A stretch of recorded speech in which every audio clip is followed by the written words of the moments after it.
자, 이런 가운데 대통령실의 인적 개편 칼바람이 휘몰아치고 있습니다. 추석 연휴 전에 무려 30여 명이 물갈이 될 거다, 이런 관측이 나오고 있는데요. 자, 대통령실 고강도 인적 쇄신, 사실 국민들은 내심 바랐고 기대했던 그런 부분이었겠죠. 사람, 기능 등 전방위적인 내부 개편을 진행 중이다. 인적 쇄신을 위해서 이른 새벽, 늦은 밤에도 감찰하고 있다. 추석 전에 수십 명이 짐 쌀 거라는 관측이 나오고 있다. 이런 얘기들이 흘러나오고 있고요. 대통령실의 한 인사는 하루가 멀다 하고 사람들이 떠나가니 말 그대로 도살장에 와 있는 기분이다. 분위기가 소위 좀 살벌한 것 같습니다. 최 교수님, 이런 거는 사실 좀 긍정적으로 봐야 되지 않습니까? 어떻게 보세요? 근데 이게 긍정 부정이 함께 있어요. 예. 그러니까 긍정적으로 본다면 외형적으로 보여질 때는 뭔가 공직기관을 잘 잡는 것처럼 보이잖아요. 근데 내부적으로 보면 뭐 이건 제가 이제 여러 가지 추측도 되고 많은 의견을 듣고서 말씀을 드리는 건데 뭐 그만큼 문제 있는 분들이 많다는 얘기인가요? 아니 그게 아니고 예. 권력 다툼이 일어나는 게 아닌가 이런 생각이 든다는 거죠. 그러니까 예를 들면 현재 사실은요 대통령실에 근무하는 중에 절반 이상은 다 부처에서 오신 분들이에요. 네. 그분들은 변화가 없어요. 그분들은 대체로 그대로 가는 거거든요. 소위 늘공. 그렇죠, 그렇죠? 늘공. 네. 근데 지금 문제가 되고 대통령실에 나오신 분들은 다 어공이라고 소개하는 어쩌다 공무원 하시는 분들, 이분들이 대체적으로 이제 당이나 아니면 여의도에서 정치를 오래 하셨던 분들, 정치 현장에 있었던 분이 들어가고 지금 윤석열 정부에서는 검찰 출신들이 또 많이 들어와 있어요. 이 두 세력 간에 알력 다툼이 아닌가 이런 얘기가 나오고 있기 때문에 제가 말씀을 드리는 거예요. 그러니까 이게 정말 순수하게 문제가 있다고 생각해서 사람들을 바꾸고 그다음에 교체하고 또는 나가라고 얘기하고 이런 걸로 이루어진다면 그게 뭐 좋은 소식으로 들릴 수 있겠지만 만약에 검찰 출신의 세력들과 여의도 출신의 세력들 간의 완력 싸움에서 여의도 출신 세력들이 제거되는 상황이라고 하면 이건 상당히 위험하죠. 네. 왜냐하면 검찰 출신들은 아무래도 정치에 대한 경험이 짧잖아요. 대통령실에서 근무를 하지만 검찰에서 했던 경험만 가지고는 정치적 사안을 정무적으로 푸는 데는 한계가 있을 수밖에 없어요. 거기에다 대통령께서도 검찰에서 오랫동안 근무하시고 정치 경험이 그렇게 많지 않으시잖아요. 그럼 조언을 누군가 해줘야 돼요. 근데 그 조언을 해줄 수 있는 사람은 아무래도 정치에 오랫동안 몸담았던 사람들이 이 문제는 정무적으로 정치적으로 이렇게 푸는 게 좋습니다라고 조언을 해줘야 되는데 그런 분들이 다 제거된다고 만약 가정을 하면 더 위험해진다는 거죠. 근데 지난 서너 달간 문제들이 많이 발생을 했기 때문에 윤 대통령도 그런 부분 좀 경계하고 감안해야 되지 않을까요? 그러니까요. 네. 근데 왜 이렇게 하시는지를 제가 잘 모르겠어요. 두 번째는 행정관 이하만 지금 교체를 하고 있거든요. 네. 수석들은 왜 교체를 안 하는 거죠? 홍보수석 한 분만 교체하고 또 그분도 나가는 것도 아니고 딴 자리로 옮기셨어요. 그러면 수석들은 전혀 교체를 안 한 상태에서 행정관들만 바꾼다? 그래가지고 그러면 쇄신이 되겠습니까? 저는 그것도 한계가 있다고 생각해요. 네. 사실 행정관들은 수석들이 지시하고 수석들이 전체적으로 큰 그림을 짜면 그 그림에 맞게 움직여지는 분들이잖아요. 근데 그분들을 교체한다고 해서 전체적으로 그러면 대통령실의 내부가 다 바뀔 거냐? 저는 그렇게 보진 않아요. 그래서 그런 점으로 본다고 하면 이번에 인적 쇄신이 그냥 공직기관 확립을 위한 어떤 문제들을 바꾸는 것에 끝나는 게 아니라 다른 형태의 여러 가지 일들과 이슈들이 결합되어 있는 게 아닌가. 아까 말씀드린 권력 투쟁이라든지 아니면 특정 세력이 대통령실을 장악하기 위한 시도가 아닌지 이런 의혹들이 있어서 곱게만은 보이지 않는 그런 상황이다 이렇게 말씀드릴 수 있겠습니다. 예. 뭐 대통령실 고위 관계자는 지금 말씀하신 수석 비서관 교체 가능성도 시사를 했는데요. 자, 이종훈 평론가님, 이번에 대통령실 개편 어떻게 보시고 또 수석들 좀 바뀔까요? 뭐 바뀔 가능성이 있다라고 저는 일단 보고요. 자, 그런데 가장 큰 문제는 일단 발동이 너무 늦게 걸렸다 하는 거예요. 그러니까 이미 그 대통령실에 좀 문제가 있다라는 지적은 한 두세 달 전부터 계속 나왔던 얘기입니다. 네. 저도 벌써 그 시점부터 비서실장이야 뭐 다 좀 전원 사표 내야 된다라고 좀 말씀을 드렸던 바가 있어요. 자, 그 상태에서 다시 이제 그 사람도 선택을 하고 남길 사람 남기고 내보낼 사람 내보내고 이런 식으로 정리를 이제 하기를 바랐던 거고, 사실은 취임 100일 그 기자회견 직전에라도 이걸 했더라면 훨씬 더 제가 보건대는 뭐 이 지지율 반등시키는데 큰 효과가 있지 않았을까 이렇게 생각을 해요. 자, 그런데 이제 뒤늦게서 이제 바빠진 거죠. 자, 그런데 이 부산하긴 한데 이게 지금 가닥을 제대로 잡아나가는지는 잘 모르겠어요. 일단 왜 그런 생각을 하게 되느냐 하면 국민들이 가장 큰 문제가 있다라고 본 것은 인사 라인이었죠. 그다음에 정치권에서 문제가 많다라고 본 것은 정무 라인이었습니다. 자, 그럼 인사 라인, 정무 라인부터 정리를 했어야 되는 거죠. 그런데 처음에 손도 안 댔어요. 정책 라인하고 홍보 라인만 정리를 했습니다. 자, 그러더니 갑자기 이제 정무 라인도 손을 댄다 이러면서 지금 뭐 전원 지금 혼란에 지금 빠져가지고 상당수가 지금 이제 그만둘 것처럼 또 실제로 그만두고 있는 이런 상황인데 그만두는 사람들 몇 면을 보니 또 다 하위직들 위주로 또 나가고 있어요. 네. 이게 앞뒤가 좀 뒤바뀐 거죠.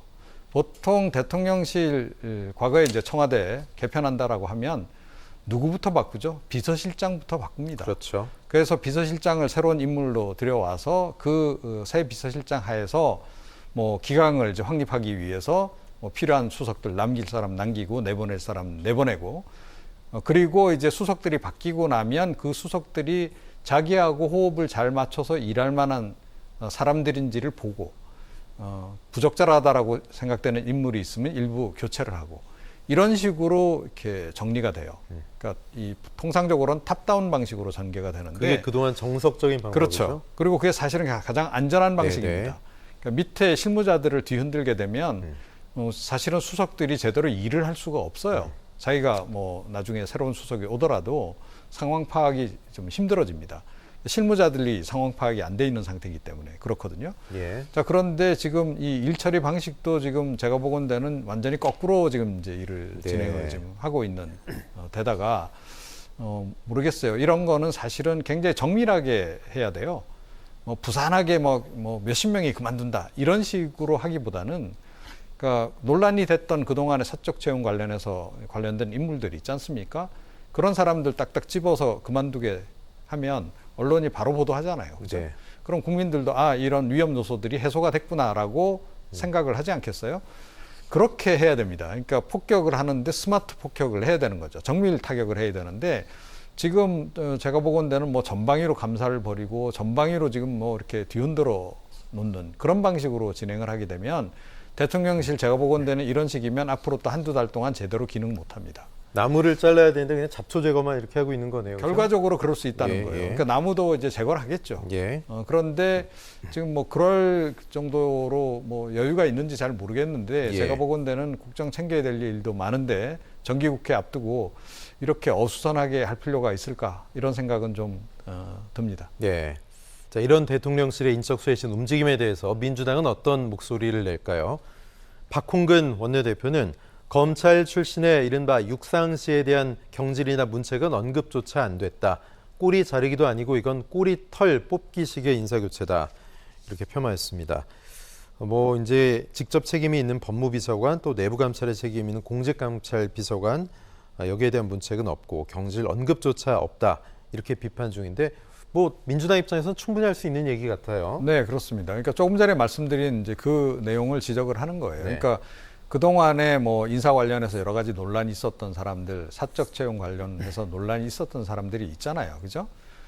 그럼 뭐 그 사람들 말고 뭐 언론에 공개는 안 됐더라도 예. 뭐 그와 유사한 케이스들이 있다라고 하면 그런 사람들 위주로 딱 솎아내면 그만인 거예요. 네. 자, 그런데 지금 진행되고 있는 걸 보면 너무 전방위적으로 지금 이제 뒤집고 있다라는 거죠. 예. 이게 조직 안정성 측면에서도 그렇고 별로 바람직하지 않다. 그리고 가장 중요한 것은 이렇게 해서 이제 인적 쇄신을 하고 난 다음에 국민들이 그것에 대해서 과연 어떻게 평가할 거냐 하는 거 아니겠습니까? 그렇죠. 국민들이 바라는 방향으로 해야 되는데 국민들이 바라는 거하고는 전혀 다른 방향으로 결론이 나온다라고 전제했을 때 그게 납득이 되겠냐는 겁니다. 야당의 공격 이전에. 그런 부분을 지금 굉장히 염두에 두면서 지금 현재 진행 중이기 때문에 진행을 좀 잘 시켜야 되지 않을까 이렇게 생각을 합니다. 예. 지금 말씀하신 뭐 검찰 출신 측근들, 이른바 육상시들 이분들이 이제 국민들 시선에서 봤을 땐 책임을 져야 할 분들인데 이분들이 책임을 지우고 있다는 게 문제다. 대상자들이 쇄신 작업을 하고 있다. 이런 지적이 있습니다. 최 교수 어떻게 보십니까? 그러니까 뭐 저는 그 부분에 일정 부분 예, 동의해요. 그러니까 아까도 제가 언급해 드렸는데 검찰 출신들의 대통령실 근무하신 분들과 그다음에 여의도발 소위 정치권에서 일했던 분들 중에 뭐 뭐 국민의힘에 당직자로 일했거나 사무처에 일했거나 아니면 보좌관으로 일했거나 이런 분들이 들어올 수 있잖아요. 네. 그분들 사이의 갈등이라고 저는 봐요. 그래서 이거는 상당히 위험하다고 저는 아까도 말씀을 드렸어요. 왜냐하면 검찰 출신이 할 수 있는 영역은 제한됐다고 저는 봐요. 근데 정치라고 하는 것이 검찰에서 수사하듯이 해서 정치가 이루어지는 건 아니잖아요. 타협도 필요하고 정무적 판단도 필요합니다. 발언 하나하나도 다 다르고요. 근데 그런 어떤 접근 방식이 실수를 유발하게 되고요. 또는 국민들에게 오해를 불러일으킬 수 있는 그런 말로 변질될 위험성도 있어요. 그럼 정치적 판단이 들어가야 되고 야당과의 협상이나 어떤 야당에 대한 태도 자체도 상당히 정교하게 들어가야 되는 부분이 네. 분명히 있는 겁니다. 근데 그런 부분들을 전혀 고려하지 않는 그런 행동이나 발언이 나오게 되면 그것도 비판의 대상이 될 수밖에 없어요. 그래서 저는 지금 대통령실 인사검증 검찰 관료 라인들은 그대로 놔두고 이 여의도 쪽 정치권 라인만 자꾸 이렇게 바꾸려고 하는 것 자체가 위험하다고 얘기하는 것에 저는 동의하고 네. 그런 부분들을 주의할 필요가 있다. 즉 검찰이나 대통령을 포함한 검찰 출신들 같은 경우에 정치적 경험이 적으시기 때문에 그거를 참모들이나 다른 어떤 보좌 역할을 하시는 분들을 통해서 보충을 받아야 돼요. 그래야 정치적으로 문제를 해결할 수 있는 겁니다. 그게 대한민국의 대통령이나 대통령실로서 정치적 역할을 잘 할 수 있는 방법이기 때문에 그 부분을 보완할 수 있는 방법이 반드시 필요하다. 만약에 예. 이번에 그런 분들이 나가게 되면 예. 그런 경험 있는 사람이 들어오셔야 돼요. 좋은 사람으로. 예. 이번에 문제가 있다고 판단해서 내보냈다고 예. 하면 또 검찰 출신이 들어온다. 그건 정말 위험한 선택이 될 수도 있다. 이렇게 생각합니다. 예, 지금 말씀하신 것처럼 검찰 출신 그리고 정치권 출신, 뭐 검찰 출신이죠. 이른바 뭐 어쩌다가 공무원이 된 어공 출신들 이런 분들 간 어떤 갈등이 생기고 힘겨루기가 본격화된다면 대한민국을 위해서라도 또 윤석열 정부의 성공을 위해서라도 바람직한 얘기는 아닐 텐데 지금 이런 모습이 나오는 것은 이제 앞으로도 연출이 계속될 가능성이 있다는 얘기인데 어떻게 보십니까? 어떻게 좀 막아야 될까요? 그러니까 저는 아까도 말씀드렸지만 기본적으로 균형을 맞출 필요가 있다. 네. 물론 검찰 출신을 전혀 그럼 대통령실에 들어오지 마라 이런 얘기를 하는 예, 건 예. 아니에요. 그러니까 필요한 영역이 있습니다. 검찰 출신이 할 수 있는 일들이 있고요. 근데 본인이 검찰총장 출신이라고 해서 검찰을 너무 신뢰해서 네. 본인의 후배라든지 함께 일했던 사람이란 이런 경험 있는 사람들만 데려와서 이 대통령실을 꾸미게 되면 그건 정말 위험하다. 그래서 저는 다양한 목소리를 전달해 줄 수 있고 그다음에 대통령실이 원활하게 돌아갈 수 있도록 각계각층에서 역할을 할 수 있는 분들을 잘 청거를 받아서 중용할 필요가 있다고 저는 생각합니다. 이건 인적, 사적 어떤 인연 가지고 해결할 수 있는 문제가 아니에요. 대한민국의 대통령실은 가장 중요한 역할을 하는 대한민국에서 그런 기관입니다. 그 기관이 제대로 역할하고 대통령으로서 업무를 성공적으로 수행하기 위해서는 바로 그런 것들이 필요하기 때문에 예. 본인과 직접적인 연관이나 인연이 없더라도 추천을 잘 받아서 좋은 사람들 그리고 꼭 필요한 사람들이 대통령실에서 근무할 수 있는 구조를 만드는 게 필요하다고 생각합니다. 예, 지금 저희를 비롯한 뭐 많은 언론들이 이 부분에 대해서 계속 지적을 하고 이야기를 본격적으로 하기 시작했습니다. 앞으로 이런 갈등들 일단 추석 전에 대통령실에서 1차 인적 개편을 마무리한다고 하는데 어느 정도 반영이 될지 좀 더 고민을 할지 모르겠습니다. 이종훈 평론가님 어떻게 보십니까? 예. 그러니까 어차피 이렇게 지금 벌려놓은 상황이라 그러면 그리고 제가 조금 전에 말씀드렸듯이 타이밍을 이미 놓친 상태예요. 네. 한번. 그런 상태라고 전제한다면 너무 이렇게 서둘러서 좀 제대로 검증이 안 된 상태로 그냥 진행시키는 것은 오히려 더 위험할 수 있다고 생각합니다. 그래서 지금은 시간에 너무 쫓기지 말고 예. 제대로 할 생각을 해야 한다라고 저는 생각을 하고요. 네. 뭐 윤핵관 라인을 정리한다. 그거는 뭐 저는 관계없다라고 생각해요. 그렇게 하는 것이 바람직합니다. 윤핵관이 워낙 지금 국민들에게 불신을 좀 많이 받고 있기 때문에. 그런데 정치권 인사들을 다 배제한다. 이것도 굉장히 위험한 선택일 수 예. 있다. 그래서 사실은 당뇨 출신들을 과거에는 비교적 많이 중용한 편입니다.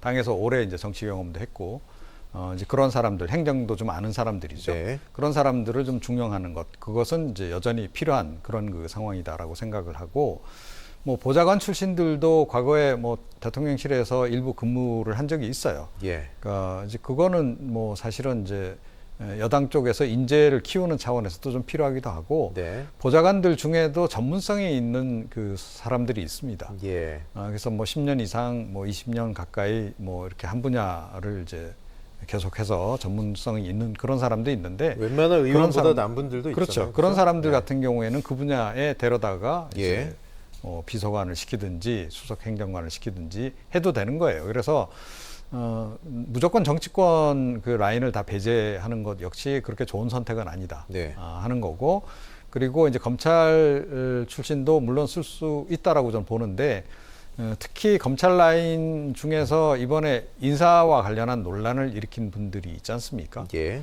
예, 그런 분들은 반드시 정리를 해야 됩니다.